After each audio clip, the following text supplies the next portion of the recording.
everybody. Welcome. It is incredibly, I'm very excited to have you here for this panel. Look, I'm really just going to get out of the way and hand this over to Katie. I'm a huge fan of your work, Katie, and also of everybody on this panel, so I'm very excited to be checking this out. But Katie, take it away. All right. Well, thank you for having me. And as you know, today we're going to consider the question, what is the job of the car in the 2020s? And I'm really excited about our panel because we have with us Horace Dediu, co-founder of Micromobility Industries, who can reflect on the mechanics of the industry. And we'll also get the analyst and investor perspectives from Sam and Jean, who work in venture capital and investment management. I'd like to give each of them just 30 seconds to a minute to briefly introduce themselves rather than me do it. Sam, if you want to start, say a few words about your background. Sure. My name is Sam Korus, and I work at ARC Investment Management. We focus solely on disruptive innovation, and I focus on automation, robotics, energy storage, and space exploration. So very excited for this call to discuss the future of the car. Jean, you want to go next? I think Sam and we are kindred spirits, huge fan of Horace, Sam, and ARC. And I also focus on transformative tech, and I look at that from the top down, from what the biggest companies in the world are doing, and then also from the very bottom up, the smallest companies, startups are doing. So think of me as somewhere just below Sam and just above Sam. And Horace?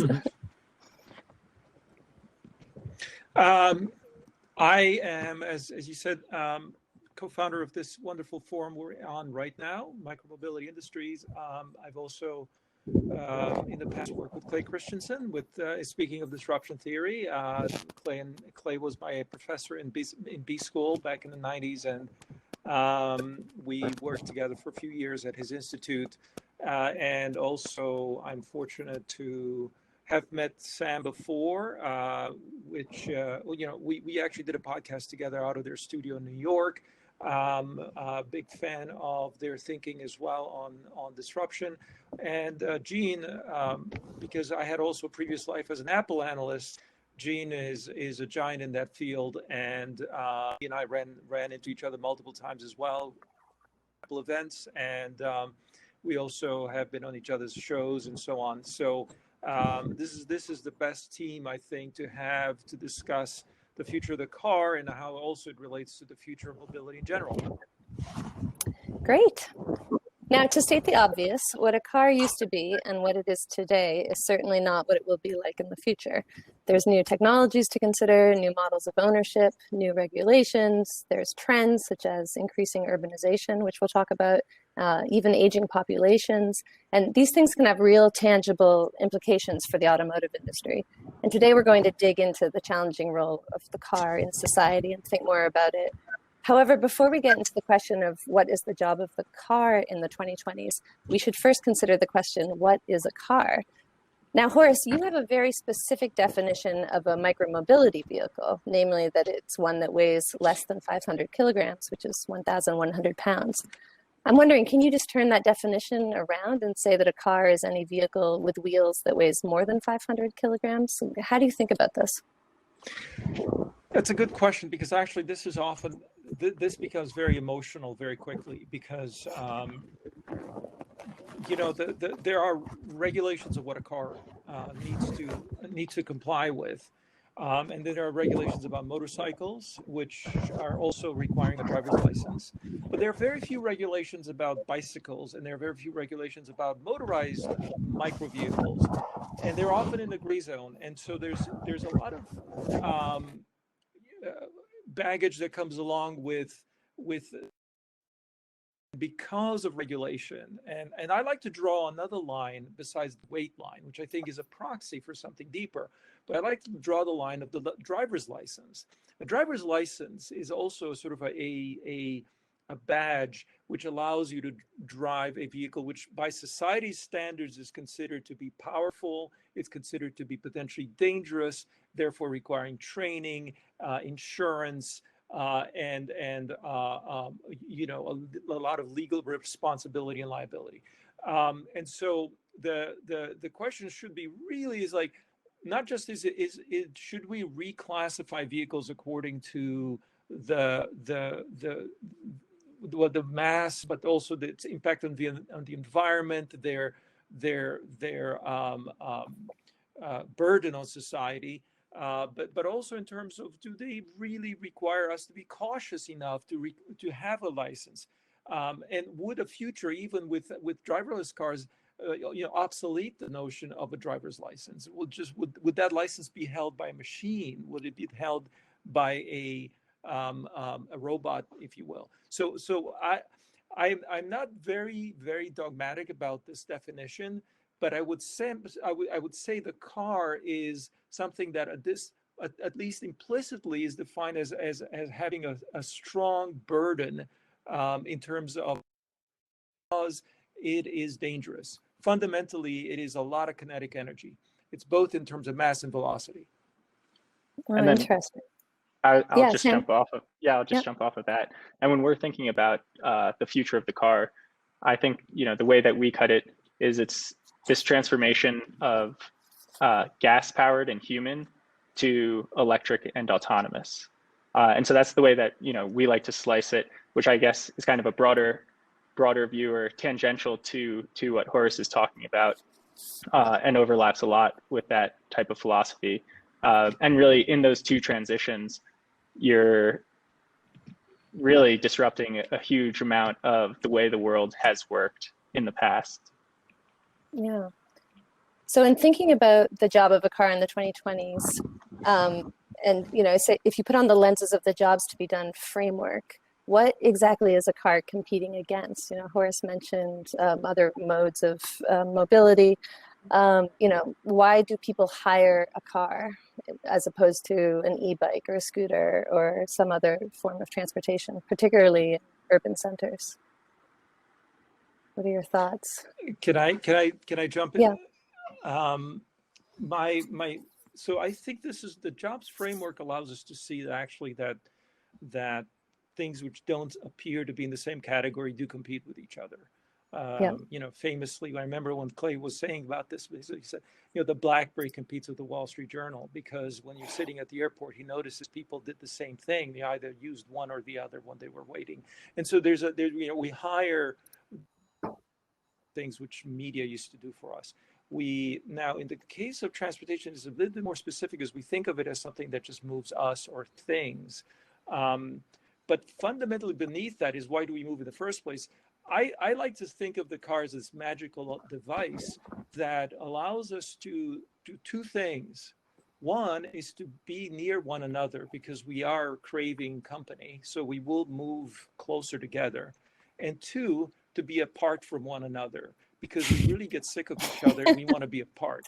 And so this ability to do both things, in the early years of the car, it was like the escape mobile, the thing that let people who lived in cities to escape to these suburbia.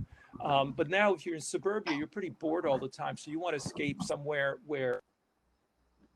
So it did both things, and it continues to do both things. So I think of it as a very much of a social job to be done. If that's the case, then you have to ask, aren't there better alternatives? Certainly social media comes to mind, because you can do virtual meetups or exclusion. And then you can also think about, small vehicles, which is why I'm a fan of micro as an alternative way of getting the same job done, albeit on shorter distances. And Horace, on that point, I've heard you talk about micromobility as competing against non-consumption as well, where people might go somewhere or take a trip that they wouldn't have considered before because they have a micro vehicle at hand. Can you kind of elaborate on this notion of competing against non-consumption and how that ties into micromobility? And also, does it tie into the future of cars? Well, the car actually did a great job against non-consumption, because at the time you really only had two options: walking and railroads. Although horses are often cited as sort of the incumbent, very few people actually used horses in the 19th. It was something only rich people had, and certainly no people in the city would keep a horse. Most people in cities either used trams or they used walking. It was very common. But the thing that it did is enable these medium distance trips. The train was great for long distance and walking is great for very short distance, but there was no middle ground. So the car enabled that, and it actually created a huge amount of behavior. It created certain types of shopping behavior. It created the big box retail. It created the motel. It created the drive-through. It created the mall. You know, a lot of the entertainment we have today. Sorry? The suburbs. Yeah, the suburbs. But I'm just, you know, if you think about the, that's how we live, but also I'm thinking of the businesses that emerged, right? A lot of the road infrastructure that was built for the car now actually sustains Amazon, the road network, right? So if you think about a lot of the things that came from it, so it was an amazing disruption because it did create new forms of behavior. It created also new living arrangements, new working arrangements, new business models. The challenge is that it's reaching its limit in terms of how many cars can be sustained on the planet, how much road infrastructure and parking infrastructure can we afford to build, and especially as another few billion people are getting into cities, and they're going to be, you know, fighting for the city we currently have. And you know, that is the dilemma, is like, should we have space for people? The United States has made that choice, and absolutely it's cars the answer. I think the rest of the world is going to be a little bit less enthusiastic in the next 30 years. And now I understand, and this I think where the heart of the debate with autonomy is that those who propose an electric autonomous future would say, well, if that was the case, the car could be more shared. It would not be as demanding, if you will. But I think the math is a bit tricky to make it work for everybody. So anyway, that's really my point of view here. Yeah. Just jumping off of that, and the, you know, different form factors competing with each other, even though they might not seem that way. You know, when you dive into the autonomous electric future, you look at short haul flights, and it's like, you know, I know personally, I would gladly sit in the back of a car for, you know, 5 hours instead of go to the airport and deal with all of that, take a 2-hour flight, and then deal with getting through the airport on the other side. So I think, you know, that's another area that competes. And then I also think if you're in the city and you do have autonomous, and, you know, for the first time in history, the cost of mobility by a vehicle collapses by over half, right? You get a ton of congestion. And then, you know, when do you take a car versus when do you use micromobility? Maybe micromobility gets you there faster. You know, unclear. I mean, price point could be different or lower. And then similarly, you know, I think this is also where, you know, eVTOL potentially emerges in cities. If congestion does increase by the amount that we'd expect it to, there could be premiums for form factors that let you get places faster than what the car had in the past. I've got a question for Sam and Horace. Katie, this is your show here, but I want to kind of expand on when we talk about congestion. I have not been in a traffic jam since March of 2020, and when I think about the future of the information worker, you know, it's 90% is at home. That number is going to drift back. Our best estimate is that 20% will have some work from home, not work from home. But when I think about the one of the big congestion bottlenecks, it is like work related. I mean, San Francisco, those of you who remember back in 2019, it is a log jam. And but at 2 a.m, you can move around. And so I guess my question for Horace and Sam is, like, how much of this congestion problem may be solved from a work from anywhere long-term theme? You know, I've been thinking about, you know, how do you get, I lived in Boston for many, many years, and you know, it's probably the worst in terms of congestion in the United States right now. And I was always wondering, why is it that we all have to go at the same time to work? I think everyone asks the same question. This is why I gave up, is more or less thinking that I don't think we can change that behavior if we haven't done it so far. But and this is why I think that's what the numbers that are often cited is like a car is parked 96% of the time. The 4% of the time, it seems like every other car also driving. It's because people tend to want to move in a very, very diurnal or sort of consistent with the rhythms of the earth, and so that's a tough problem. The principle of micro isn't so much that we want to get rid of cars, but rather to reduce the peak, sort of shave a little bit the peak, and move some of that demand elsewhere. And the micro vehicles tend to coexist happily with other vehicles. Cars tend to be very exclusive, and so one of the phrases we use is that the car is a bundle. It's a bundle of short trips, medium trips, and long trips, to be simple. And the short trips, 0 to 5 miles, are almost 60% in the United States. And the very long trips, like Sam referred to, somehow, even competing with air travel, those are only about 15%, although there's a lot of miles there. But in terms of the number of trips we take, and of course, the other complexities that sometimes in a day you'll have 1 or 2 small trips and maybe 1 long trip. So we kind of mix these up. So what we do, because we don't know quite how much of what we need is going to happen where, we tend to just say, okay, one solution fits all of these needs. And that's what the car is. But as we saw with computers, we end up saying, yeah, I know my laptop can do all this work, but I will be happy with a phone, and I'll be happy with a tablet in those situations where those are more suitable. So that is the really big questions for micro, is that can we unbundle the car? And if so, what are the really the car? I tend to think that it's still going to be the choice or the optimum choice for over half the trips in the world. Which doesn't mean it's going to be disappearing, just like the laptop or the PC did disappear, but it's going to be eroded. That the number of trips will go to some other modes, and in so doing, maybe those will be actually the more profitable ones. Again, depends on how we measure that. That's really the question here.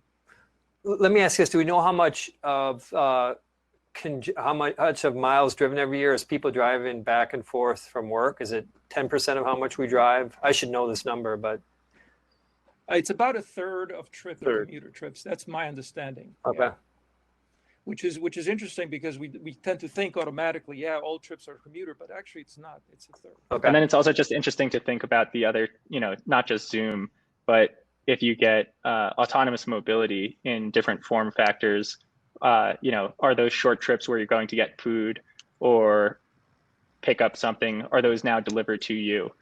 Right. Whether it's by drone or something like that. Yeah. At least that's a big one. Right. So that, that also cuts down.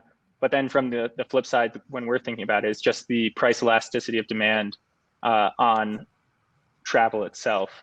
And at least from the work we've done, when you lower that cost for travel, there's just a huge amount of uptick in demand for it.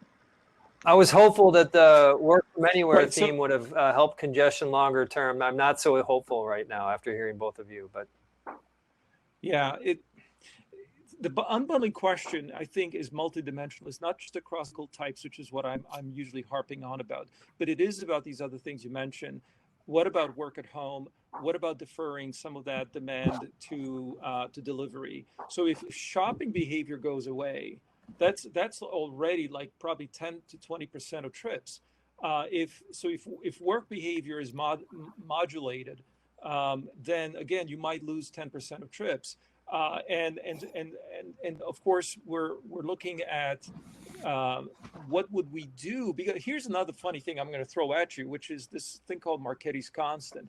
Marchetti's constant says that historically, whether it was like in the 50s or if it was 500 years ago or even 3,000 years ago, we spent about 1 hour a day getting around. Now, this was our time travel budget, it was called. And it's an empirical analysis, but that's the guess that we have. Now, if you give somebody a faster vehicle, they'll still take an hour every day, and they'll just live further away. So if we had 200-mile-an-hour cars, we would be living 100 miles away from our destinations. We would just be so in such a huge role, right? That's exactly what happened with the automobile.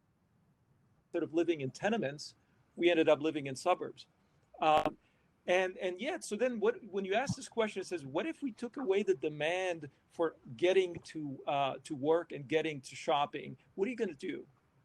Marquetti's constant says we're going to find a way to fill that hour, because we're going to end up finding things. Hey, it's just that you get cabin fever, or you're just tired or bored, and we might end up with more leisure, with more what I consider is like adventure travel. Yeah. And bear with me on this, because I think one of the aspects that we lost as we got so much congestion is just the joy riding. The idea of just going out for a fun ride. I remember in the 50s, that was a thing, you just go out with the family. And I heard that in China, people who first get cars, just go for rides because it's such a pleasure. And we kind of lost that. And what I'm wondering is if micro can bring some of that back, or if maybe autonomy can bring some of that back. And then we say, well, we're going to go out for fun. And here's an autonomy play for you. What if the car isn't there to say, yes, sir, where would you like to go? But rather, it's there to answer the question, do you want to go somewhere fun? Let me find a place you're going to enjoy. And then it becomes a redirection business, just like the internet is now, which is like, you're so right. Behind the scenes of Gene Munster's life here, I pretty much have stayed home for the last however many months it's been here. And about 3 times a week, about 9 o'clock at night, once everybody's bedded down, I'll just get in the car and just drive. I just need to get out of the house. Just need to see. And so, so true. I love that thought. Yeah. If you move it from one, we just want to get out and move as humans. So, and it's an opportunity, because my whole premise here is that we go from a market of miles. We think that, hey, we're being really smart by moving from a market for vehicles to a market for miles. And I think that's everybody's dream. They want to move from, hey, we don't want to sell boxes made of metal. We just want to sell people miles. And that's great. That's what Uber's positioned on. That's probably what Tesla's positioned on right now. And so that's great. But after a while, you realize that commoditizes. And so the next step, this is again one of the catchphrases of micro, is like it goes from a market for miles to a market for smiles. What is a market for smiles? It's like, let's find a way to make people happy through transport. This is a very, very, very curious thing, and this is why when this session kicked off, we were saying, what is the job of the car? I think in the 21st century, the car in general, the vehicle, is going to be make my life more fun, as opposed to let me get to my destination, which was the job in like I want to teleport. Instead, I want to be enjoying the journey. So on that point, do you think that could tie into the Sorry, question? go ahead. Can you hear me? This notion of smiles over miles, do you think this can tie into what's happening with Tesla right now? They've seen their first ever profitable year. It brings to mind the question, why hire a Tesla? Is it because it's fun? It's more fun to ride in a Tesla than in your kind of standard? Well, cars have been selling fun, but not delivering it for a long time. Yeah. They've been, since the 1920s, you start to see the advertising, which is all about aspiration, all about sensations and glorifying the open road, the wind in your hair type of thing. Still, the ads run this way, even though nobody drives on empty highways anymore. They're always filled. But my point is a little bit more subtle, because it's like, it's not just the thrill of the ride and physically. What I'm saying is, like, take me to a place where I'm going to discover something new.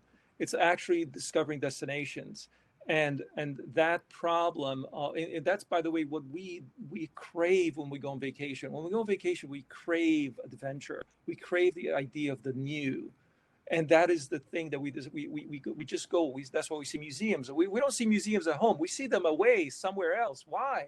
There's museums close to home. but there's a sense of adventure. And I think that, imagine a vacation every day.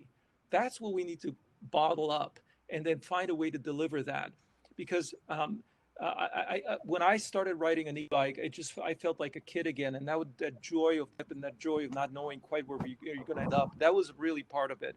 Let me just speak one moment about Tesla, because sometimes I come across negative. I love Tesla because first of all, it's an American company. Second of all, because it's an electric car company. I'm just a little concerned that it's focused too much on cars. What I'd like to see is a vision beyond it. And maybe there is one. Maybe it's actually going to emerge as they go through this process of themselves discovering it. But to give you an idea, and this is a number I just calculated today. Last year, there were 3.24 million electric cars sold, but I just ran the numbers on how many micro vehicles were sold. Just e-bikes alone, there were over 25 million, including some scooters, which the Chinese classify as e-bikes, including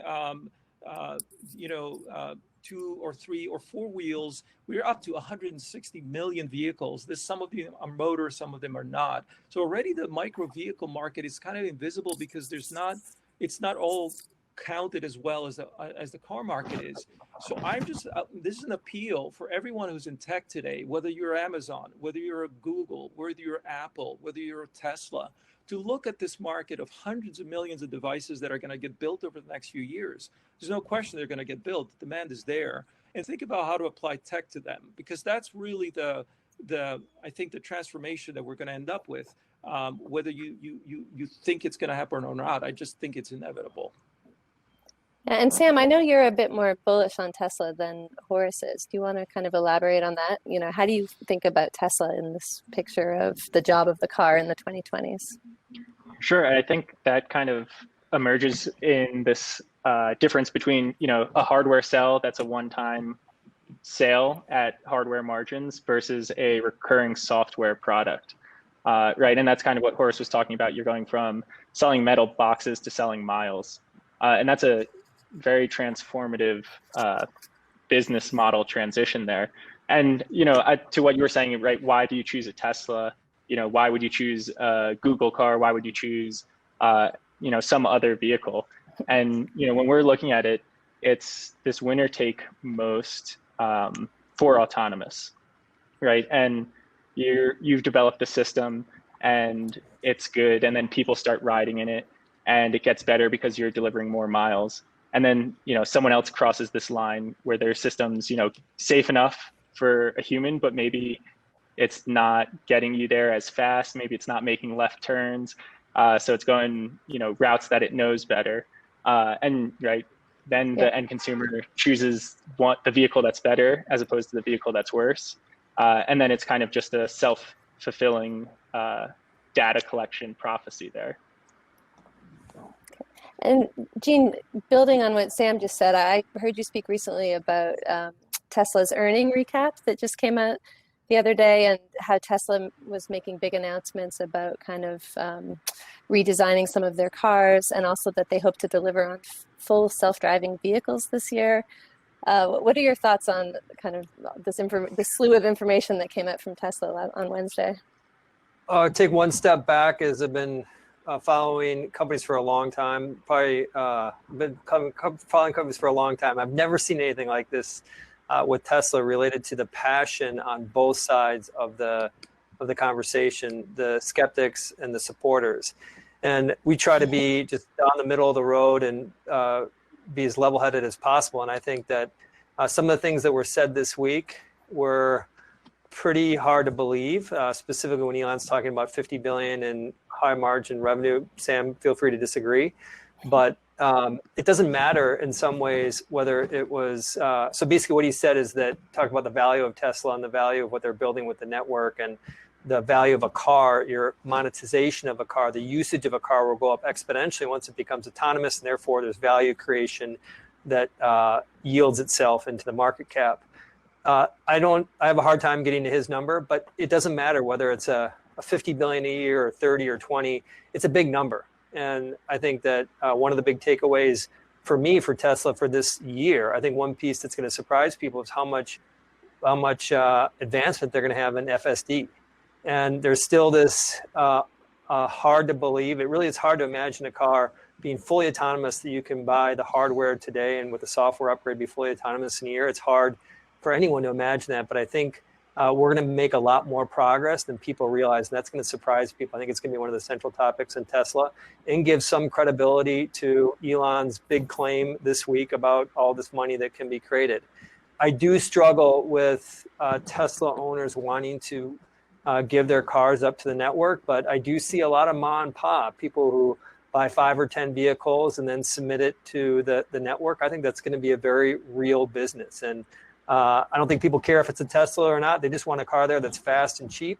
And so I think there's a big opportunity. As far as the refresh, I've been following product cycles for a long time. We've been waiting for this new Model S and X for a long, long time. It's been almost a decade for the S since it's refreshed, and Model X, forget what's 5 years or something like that. They're nice. It's a nice refresh. It's I wouldn't call it game changing, but so definitely some. It was a step forward. I think any way you look at it, it's a step forward. And I can promise you this: the debate about Tesla and are they going to sustain themselves, and it will rage on for. There's not going to be an event or a quarter or 2 quarters where all of a sudden people get on the same page. This is going to go on for years because we've got big OEMs that are still going to be needling away at them. All right, so we'll revisit this topic at the next Micromobility World conference, hopefully in person. Now turning the conversation to a company that perhaps will be a future competitor of Tesla's, I wanted to talk about the iCar, which, rumors have been going around that Apple's coming out with a car, and there's so many questions. Will they brand it an Apple car? Will they work in partnership with existing manufacturers? And it brings to mind this whole kind of question about automobility versus micromobility. Like if Apple does get into transportation, what side of the fence should they come down on, or can they somehow do both? Tesla is clearly putting their chips on the table for automobility. Horace, I'd like to get your take on this. I've heard you speak about Apple coming in and, to transportation, and you're hoping that they'll land on the side of micromobility. But can you elaborate a bit more about your thoughts on the iCar? Yeah. So I think, this dovetails also into the controversy about Tesla's valuation. I think Tesla's a great company. They've done amazing things. It's been 17 years though. And in that time, they've reached 500,000 unit sales. The overall market for cars is still 70 million. And this was a lousy year we had. On a good year, you probably had 90 million a year. And maybe that's going to rise a bit, though I said, earlier that I don't know if it's going to rise that much to absorb the population of billions coming into ownership later, or need for ownership later. But still, the whole market for cars, electric cars, including plugins, by the way, which is about 30% of this total I'm going to cite, is 3.24 million. So Tesla's got a chunk of that. Maybe I think about 15% or so. But there's a lot of other players coming in, and especially in Europe, there's been a new surge because of regulation. Because if you don't make an electric car, you don't hit your targets in carbon, and you're going to get a huge penalty. So whether there's demand or not, the supply is going to be there.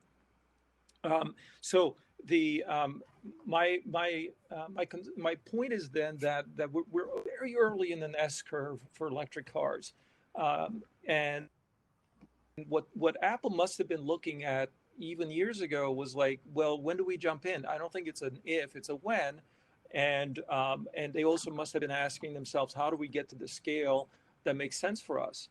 Which means that we want to bring to bear software, which means we want to bring to bear probably platforms, which means we want to bring to bear developers and apps and ecosystems.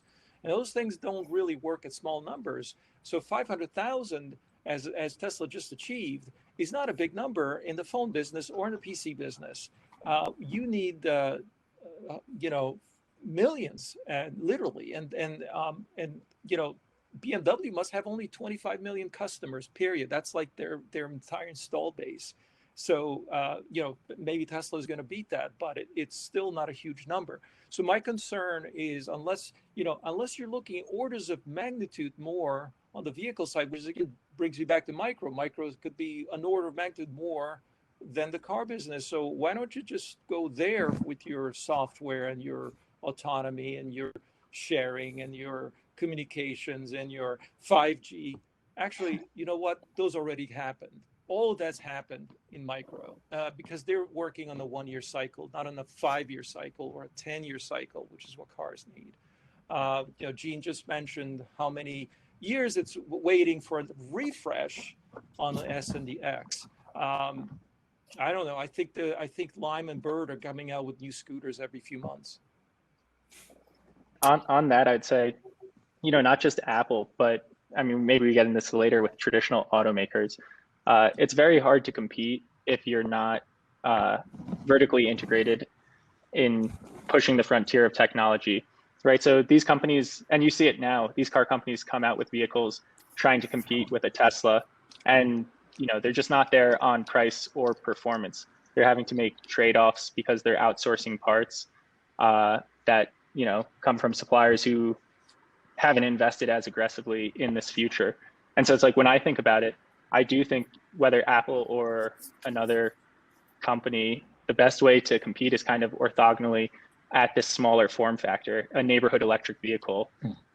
You equip it with sensors, and now all of a sudden you're getting, you know, forget total miles, you're just getting a ton of miles in a concentrated area in a city that could be useful for autonomous. So I think that's kind of the angle that people need to take, unless they're really going to go all in, similar to Tesla, and, you know, have the software and electrical engineering chops to vertically integrate. Sam, I know at ARC, one of your focus areas is energy storage, and some of the rumors surrounding the new iCar is that it's going to have this amazing battery technology. I read recently in an article, I think from Reuters, it says, central to Apple's strategy is a new battery design that could radically reduce the cost of batteries and increase the vehicle's range, according to a person at Apple's battery design. Do you think that if this comes to fruition, that it would really be a game changer for Apple? Like, is it all about the battery? I would be fairly skeptical of battery breakthrough claims. Okay. I think, you know, the history is incremental advancements. And I think, you know, I think I saw similar announcements, and it seemed as though someone had watched Tesla's battery day and then said, you know, it's going to be something similar to this. So, you know, we're always on the lookout for these battery advancements, but I'd be skeptical of a major breakthrough. And, you know, one of those things is you look, if you're a battery company and you've got something novel, you know, Tesla is one of the largest purchaser of batteries. So they tend to see a lot of this stuff and can compare it to their future roadmap. And I would say that's another thing that people often fail to internalize is, you know, here's a new battery technology in a lab. Okay, then we need to scale it. Scaling's hard. And when we reach scale, you know, that's in 3 to 4 years. And then, you know, what does today's technology on its current advancement path look like in 3 to 4 years? And then all of a sudden, is this breakthrough technology actually a breakthrough, or just in line with what's already going to happen? Yeah. I'm seeing in the comments over here, someone wrote, an Apple car does not necessarily mean a literal car. And Horace, I've heard you talk about things being kind of accessories to, you know, the software, the phone, and an Apple car might be some sort of iPhone on wheels. Like, how do you think about, you know, from the software perspective, does Apple It's have funny because, a leg up there? The smartest. Yeah, sorry, you were cutting out a little bit, but I think that's one of the paradoxes of the automobility world is that although there's a lot of software in the car, it seems like the smartest piece of equipment in the car is the phone, and that's it's a paradox because the car companies say that they write millions of lines of code, billions of lines of code actually, that there's more software in an Audi than there is in Facebook, which is ludicrous. But it's because it's not software that actually is doing anything. It's sitting most of the time because it's replicated across multiple systems. It's like a feature phone claiming it has a lot of software in it, but so what? It's not smart, and that's I think what Tesla's kind of already made a huge leap forward in sort of centralizing the architecture, the compute architecture of the car, something that previous companies couldn't do because they were as Sam said, relying on suppliers who each one would develop a substack of subsystems. So your braking system would have its own compute. It's your electronic stability system would have its own compute, and your entertainment system would have its own compute, and on it went. And so when you add up all that software, it looks like a lot, but it's not very smart. So what I think Apple would do is very similar to Tesla in a way, either centralizing it into a core that can be upgraded easily, updated easily over the air, but even could be removable in the sense that it's actually your phone. It's a bit of a stretch, but the phone changes every year. Whereas the car, if it lives for 10 or 15 years, as is not unusual, how are you going to do the brain transplant, right? That's a big question. So I think Apple may have something to add there. I don't know. And also the question of whether they would deliver on the classic, form factors, or they would actually say more, something small, or even something like a van, or have a space inside it that kind of more interesting to work with. And that's one of the things that I have to give. Tesla has, as I said, I think done a great things. I'm just almost like, I just wish they had done much more. Maybe I'm just impatient, but they were forced to build a very conventional layout because what else could you do in 2004? You couldn't make the leaps necessary to get from zero to the iPhone, for example, if you were just inventing the mobile phone. So there's a lot to you have to credit them, but it's then you also realize that there's a lot of issues now to try to retool. Ford famously had very big problems of moving away from the assembly line that was very rigid to something that was much more flexible, that allowed for model year changes, which is what GM innovated on. And so, some of these transitions are. So that's the big question there. But yeah, I think Apple's, and maybe not just Apple. I mean, as I said, I'm inviting Google, I'm inviting Amazon to look at this and say, what can we do here? Obviously, Google's made a play on autonomy, but that's a module in the form of Waymo. So they call it a driver that we're just creating a virtual or a non-human driver. And then there's also possibly Amazon. Amazon would be a great play here because they could come in and say, hey, if we could solve the last mile delivery problem with a vehicle that was not a van and not a truck, we would save X dollars a year. Billions would be saved. And so they would probably be very incentivized to solve micro problems. But, and it just goes on and on to sort of thinking what these incumbents would look at transport for.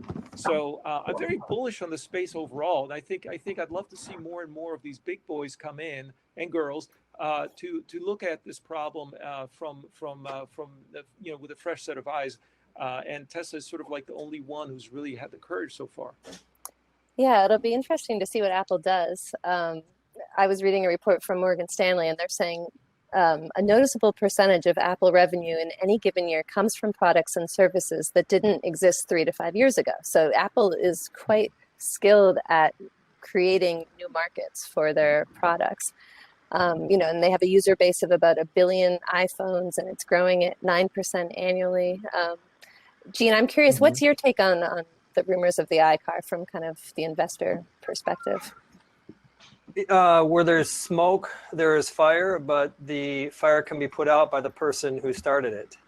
And I am for my whole career, I'm going to carry a conversation like this, start it with a public service announcement that I long prophesized that Apple would have a TV and was wrong. And so as I learned the lessons there, what Apple is working on doesn't necessarily see the light of day. And as we have more recently, after the Reuters story at the end of December, spent more time talking to people in the industry, it has become more clear to me that Apple wants to have a car. And there are, Horace has talked about some of the considerations on Tim Cook and his keeping things safe. He doesn't want products that kill people. I think that is very real. So the form factor it takes is a question. But if you give me a pass on my transgressions with the TV in the past and said, we'll let that go, do you think Apple's going to have a car in 5 years or not? I think they will have a car in 5 years. And I think that as someone who is constructive on Tesla, I think that that's probably going to be one of the biggest X factors to Tesla stock in the next few years. I think they can both clearly coexist. But my bet is 5, 10, 15 years from now, we're going to be talking about a lot about Apple and Tesla vehicles and not much about Ford and Toyota. Interesting. And we haven't really touched on this yet, but what do you think all these developments mean in terms of infrastructure? Is it like the electric vehicles will, be on the scene, and also micromobility vehicles, and then the infrastructure will in turn meet those demands for the types of vehicles that Horace? It's fascinating. Sorry to just jump in already. This has been the biggest headache for micro people is the fact that there's a dependency on the infrastructure that is really existential, meaning that if you don't get bike lanes, you don't get to have micromobility. I'm sorry if you're in a city that's designed that way, but that's reality.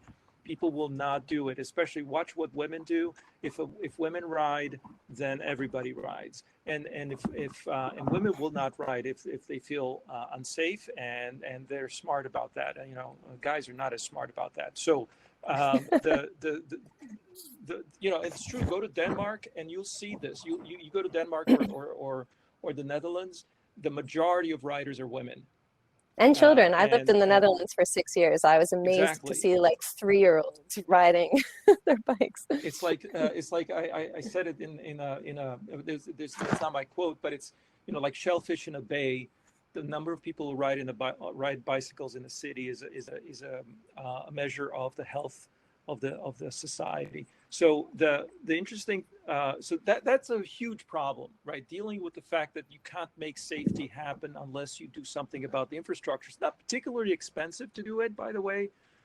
You can start with some separation, which is like putting some cones down or something like that. But it's highly politicized, and it's very, very difficult because there's finite resource in terms of space that you need to. And then motorists get really angry, and that's a political battle if you want to have. But I will say this: I take heart from the fact that the phone industry or the smart had a iPhone launched 3G in the United States, and or very little of it. But when iPhone 3G launched, it sort of created the demand. Early iPhone 3G users were screaming bloody murder because they were in San Francisco and they were not getting signal.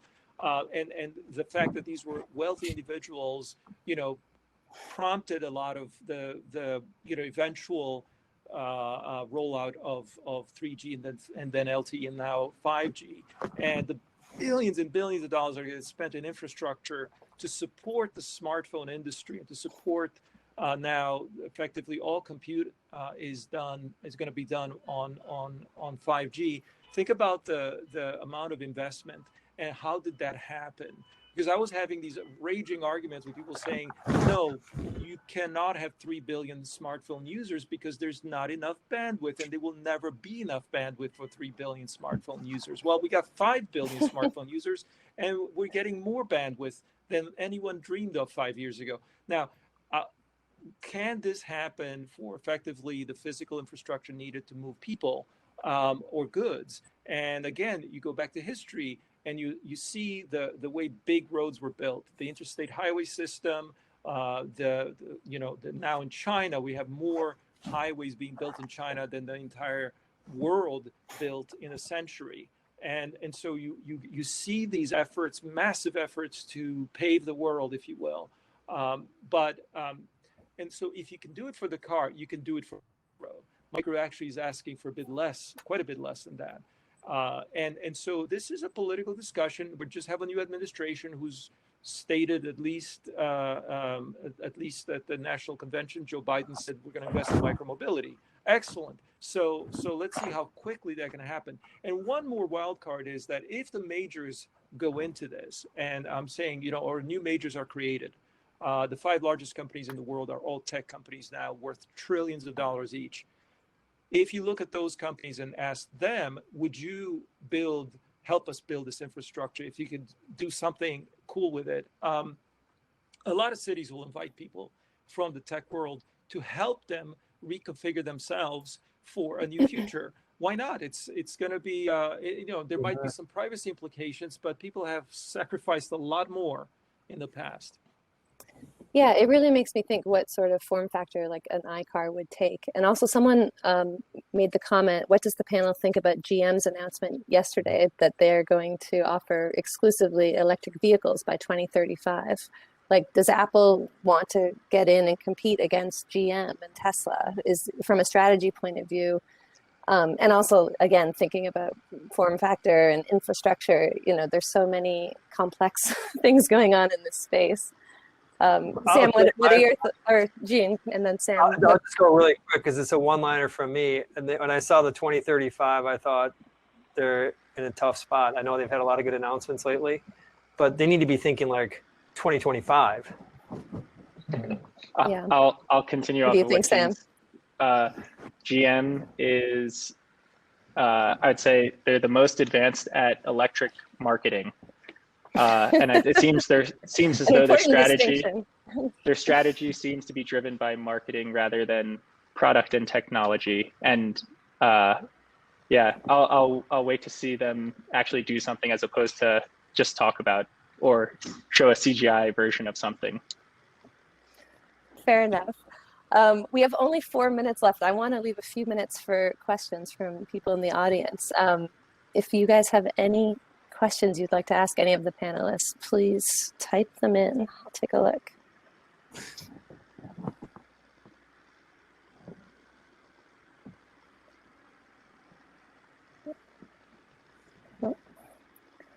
How much will electrification shrink the car market? 50%? What do you think? So again, you're just returning to the whole idea of electrification. From Len Layton. Yeah, Len Layton, actually. Hi, Len. I don't think it necessarily will shrink the market, but I think autonomy will shrink the market. I think electrification is very much making a better car, and eventually maybe a cheaper car as well. Certainly it has fewer moving parts, and one of the paradoxes again about the incumbents not moving quickly enough there is that they ought to benefit from it. It just seems to be that requires a lot of willpower and or capital that they're unwilling to risk. But nonetheless, I think the real question, and I put this forward in the previous conference, is that cars because they're parked 96% of the time, they require a lot of space, and they're not parked in one place. They're parked in 3 places on average every day. So if they need 3 parking spaces a day, their land usage demand is higher than that of human beings. So if you attach one car to one person, you got to effectively double the size of a city. We mostly drive by parking anyway. That becomes our number one destination, and a number one thing we see as we drive is parking. And that to me is just a colossal waste. So either we have to reduce the number of cars, and that means increasing utilization or making them smaller, and thus fitting more of them into the space we have. So that's kind of, I'm repeating a lot, but I think electric, I don't know what others think, but I think electric is not necessarily about fewer cars. Okay, one last question before I ask you all for kind of your final thoughts. From Moaz Ahmad, he said, I asked this question in 2013, but here it is again. How much will car sharing and micromobility shrink the economy by reducing the need to finance cars? What are your thoughts on that? You know, as the price of cars go up and up, what impact will it have? I think I was going to say, I think there are a lot of puts and takes there. And you shrink. I mean, you know, technology has deflationary forces in efficiency and productivity. But I think the bigger gain from autonomy is, and automation just very broadly, you take non-market activity and you bring it into the marketplace. So right now, think of all of the drivers out there who are driving, you know, 30 minutes a day, and no one's, you know, average salary, you want to add that all up. That's non-market activity. And now all of a sudden, all of that will enter the market, and people will be paying for it. And so I think really, you know, you're just shifting a huge chunk of non-market activity into the market. Interesting. So we only have about a minute left. If each of the panelists could just take 30 seconds or so and kind of reflect on, you know, final thoughts on what is the job of the car in the 2020s, that would be great. Gene, do you want to kick us off? I love you. It's pretty straightforward. This is going to take longer than we think. This future, it will be more transformative. There'll be pockets of inspiration around technology. Maybe it's FSD this year, but the world will look kind of the same 5 years from now. But 20 years from now, we're going to look back and marvel how much progress we've made. Sam? Yeah, and you know, this is a shift from gas-driven human power, or gas-powered human-driven, to electric autonomous, and it will really reshape the way that world works. And Horace? And I would even take it further. I think that the injection of software, and this is to paraphrase Mark Andreessen, who said software is eating the world, but I think of it as injecting software into systems transforms them into such a degree that those who write the software get to make the rules. And if you go back and see what happened to communications, entertainment, and media in general, and of course computers themselves, which became software objects, the writers of software get to set the rules. And now, if that's the case going forward, then the question should be, who's going to write the software for machines that move? And going to be those who already make the machines, or is it going to be people who had nothing to do with machines that moved before? And that's what happened in the previous transformations, in my opinion. Previous disruptions is that we had entrants coming and doing it, not the incumbents. And that's what I'm expecting will happen in this century. Well, thank you so much, Horace, Gene, Sam. It's been really a fun conversation. I really enjoyed it. This has been absolutely fantastic. And thank you, Katie, for your. Thank you. Excellent. Excellent. My pleasure. Well, thank you everyone so much for being here. It's been phenomenal, and huge fans of all of your work. So real treat for me personally. All right, folks, we have one final session for today, and that is going to be Turner Novak, VC, on how to get noticed. That's a general session that's going to be out there in the general sessions. But before we go there, I just want to say again, thank you so much, Gene, Sam, Horace, and Katie, for your fantastic contribution today, and looking forward to seeing you all soon. Thank you. Thanks, everyone. Thank you.